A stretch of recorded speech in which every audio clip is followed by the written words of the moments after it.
title of this conversation, the subtitle of Conversation with a Mystic. That's only for you. I'm not conversing with a mystic, so I'm at ease. That's my job. That's my job. Got it. I know, and I have many questions, you know. Sadhguru said, I've never seen someone with so many questions. He said, no answers, only questions. I think the subtext, which I actually am talking about because I liked it, is an experiential, for today, an experiential symposium on optimal health and well-being. And I think there's a tremendous amount for us to talk about even in that phrase. One is the role of experience. And I will say that, you know, my office being responsible for cultural transformation, I've become obsessed with what is culture. And the definition that I use, because it guides our strategies, is behavior. This definition was given to me by Admiral Grossenbacher.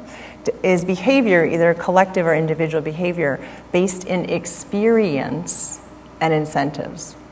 Meaning that if we're going to transform or shift what the medical model is today and what healthcare is today, we can't start with just the data. If people do not have an inner experience, not much will change. Can you say some about what you think the role of experience is in today and in healthcare? So you need to understand this. Largely for most human beings, experience is being kind of created and regulated by the way they think and feel. But what you think and what you feel need not necessarily have anything to do with reality as such. There is something called as a psychological reality and there is an existential reality. By controlling or handling the psychological reality well, a lot of people can become healthy, a lot, because for a lot of them that is the cause of their ailment. And it can also fix other things to some extent. So, like right now, Mitch was talking about, you know, somebody prays and somebody creates a certain attitude around them of love and care and compassion.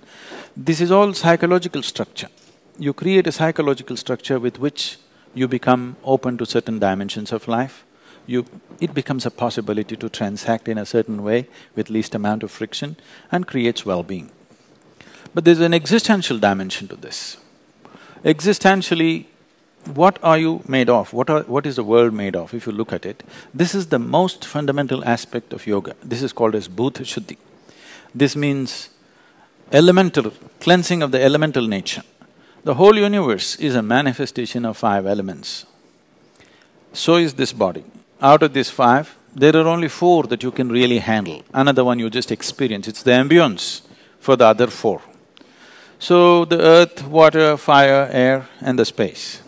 So you only have to handle really 4. With 4 ingredients, so much magic and mischief is happening in the universe. If there were 4 million, we would be not able to handle it. 4 for sure we can handle, isn't it? 4 ingredients, if they're functioning the way you want them, then everything about you will be great. Out of these 4, 72% of your water, your body is actually water, so is the planet. The same composition of the planet you have in your body.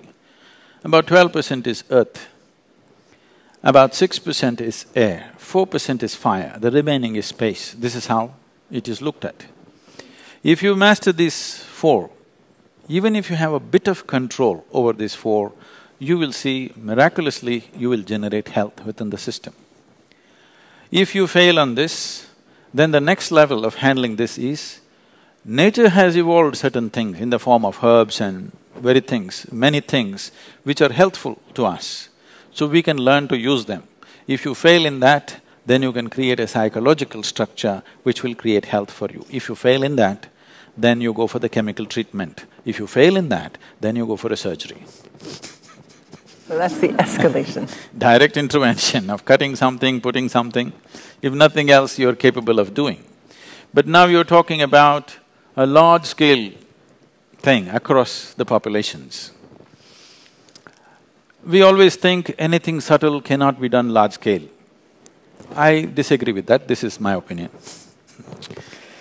because it is just that we have not done enough work towards that and we assume that it's not possible. To create a certain sensitivity towards something and approach it in a subtle manner is possible, but it's only possible if it goes into every home, every parent, every man and woman in the world or in the country starts working towards it.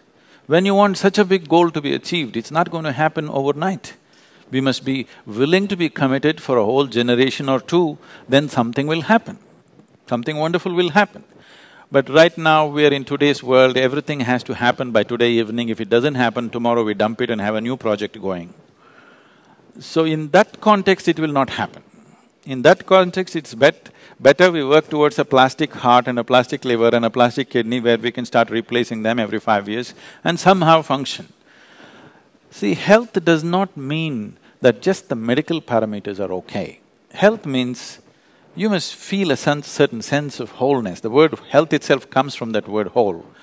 A certain sense of wholeness, when you wake up in the morning, you are more alive than you are when you went to bed. You feel 10 years younger than the time when you went to bed. If you feel like that, that means you're healthy.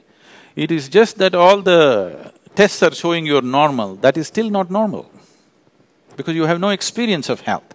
So when you say experience, ultimately we have come here only to experience life, isn't it? So we know that experience is the most important aspect of life. Now we're talking about the word experience in two different ways. One is our experience of life itself, how profound and how wonderful it is, or how nasty and how unpleasant it is. So the pleasantness that we generate in the body, we call this as health. Right now, that is the object of discussion, I don't want to go further, but the same pleasantness, if it hits a higher pitch, we call it pleasure. But if your mind becomes pleasant, you would call it peacefulness. If it becomes very pleasant, you would call it joyfulness. If your emotions become pleasant, you would call it love or affection. If it becomes very pleasant, you would call it compassion. If your very life energy, if you make it pleasant, we call it bliss. If it becomes very pleasant, we call it ecstasy. This is what a human being is seeking all the time. He wants pleasantness inside. Well, if your surroundings become pleasant, we call it success. This is what every human being is looking for all the time. There is a whole science as to how to create the inner pleasantness. External pleasantness needs cooperation from many people. It's not just yours, the other stakeholders who may want to make it nasty for you.